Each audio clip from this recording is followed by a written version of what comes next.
You know, one of the hardest things that I've ever had to deal with was trying to learn about forgiveness. And it's honestly, it's one of the things that everybody has a different answer. I ask a religious person or a Christian leader of some type, and they tell me, "Well, forgive because God forgave you, because that's the way life is." And then you ask a psychologist, they'll say, "Well, you forgive because if you don't, you'll hold on to the feeling, the pain, forever, and it'll just do you more harm than good." And I'm not saying either one of them was wrong, but it still didn't make sense to me because I'm like, I understand God forgives me, but what does that have to do with me forgiving that person? I'm not God. And then the psychologists, they'll say, when they say, you just got to let go or it'll make you worse. But like, yeah, but that person isn't sorry for what they did. They hurt me really bad. They did this and it ruined my life. It's not me holding on. It's me trying to figure out why they did this. But none of that made sense. And I sat one day praying, meditating, trying to figure out what it was. And it's simple. I firmly believe that our purpose in life is to learn and to love. So that means that every single thing that happens to you in your life happens for a particular reason. And there is no bad situations. I know you're going to say, yeah, well, this was horrible and horrendous. Yeah, but look into the eye of eternity and take your ego out of it. That situation either taught you something or it put you in a place that you need to be. And that's just looking at it very, macro. And the micro scale, looking at each individual that is affected by it. I mean, people that saw it, everybody learned something from it.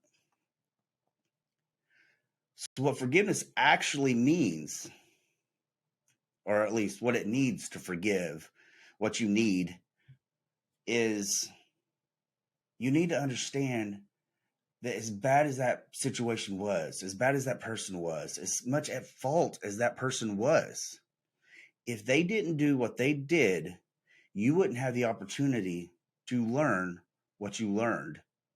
And that lesson is worth way more than that pain, whether you admit it or not. The fact that you hold on to the pain instead of the lesson, that's your fault. You're maintaining the victimhood, the victim mentality. You were a victim once, and it sucked. But just like going to the gym, you're a victim of the pain of working out, but you put yourself there because you want to be stronger.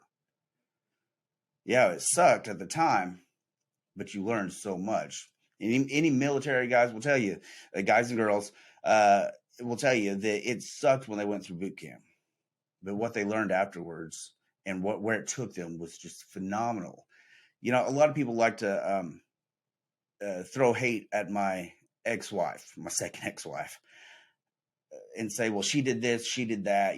She cost me all my money. I was worth quite a bit of money. Well, in my eyes, for poor boy's eyes, I was worth quite a bit. I had a great career as a police officer. But the thing is if she and I would not have gotten together, to give a backstory, she didn't have family. She worked a part-time job. She was scared of even driving outside of town, and we lived in a very, very small town, a one stoplight town, and she wouldn't even drive a car out of town. Well, we get together. I had money at the time. I pushed her into positions where she drove on our honeymoon. Instead of going to a beach somewhere, an island somewhere like we were planning, I was like, let's take a road trip. And I drove a big Ford pickup truck with a 6-inch lid, 35 tires. It was huge. And she drove, and I'd have her drive. And we drove from Oklahoma all the way to, almost to California, up and then back. And she drove most of the time because I wanted to push her out of her comfort zone. And, she ended up getting a career as a manager at a restaurant. And at first she was going to quit it. After a week of working there, she was going to quit it before she was a manager, when she was just a waitress. She ended up being a manager. Well, she ended up leaving me not too long after that, and and I got out of law enforcement because of the trauma of dealing with that and a bunch of other things. Well, the fact is that before she met me, she was totally dependent on some guy. She needed somebody to take care of her. But she left me as soon as she didn't need me anymore. I can be hateful about that, but no, I'm glad she can now fulfill her life and do what she wants instead of being stuck with somebody she doesn't want to be. But I also learned valuable lessons. I didn't know how to say the word no. I was always saying yes because I thought that's how you made women happy, was say yes all the time. No, you can ask my wife. We talked about it very openly. You have to be able to say no sometimes. And when that fat kid wants cake when he's a kid, and you keep giving him cake because you want him to be happy, you're hurting him. Say no. That's just the way it is. She tells me no sometimes. But also, if it wouldn't have happened this way, see, I didn't have any kids. I didn't think I could have kids. Well, because of that lesson, I learned how to say no. I became grounded in who I am. And then I got my wife.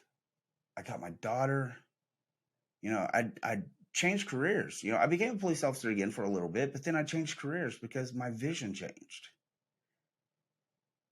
All because of all these lessons. Now, why would I hate somebody that took me here?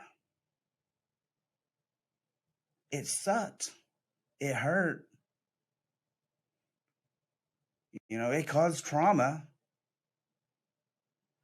I made myself a victim for a while, but I quit because I learned a valuable lesson. A lesson that nobody could have taught me. Nobody could have told me. My friends told me that they knew that she was not a good person. I was like, why didn't you tell me? They said you wouldn't have listened. And that's true. I would not have listened. I don't listen to people. I have to find out for myself. I have to get punched in the face before I listen. That's what forgiveness is. It's understanding that no matter whether that person was intentionally or not intentionally or anything, no matter what, the pure meat and taters of the situation is it puts you in a position to teach you something, or it puts you in a position that you needed to be. Forgiveness is simple if you look at it logically. Everybody deserves forgiveness. Now, that does not mean that you let them continue to roll over on you. That doesn't mean that you continue to let them hurt you. That doesn't mean you stay in relationships with them. That doesn't mean that you stay a part of them. It doesn't matter if they're blood or not blood. If they're toxic, get away from them. You can still forgive them. You don't have to be a part of them. Accept the lesson, learn from it, move on, and love your neighbor. Thank you.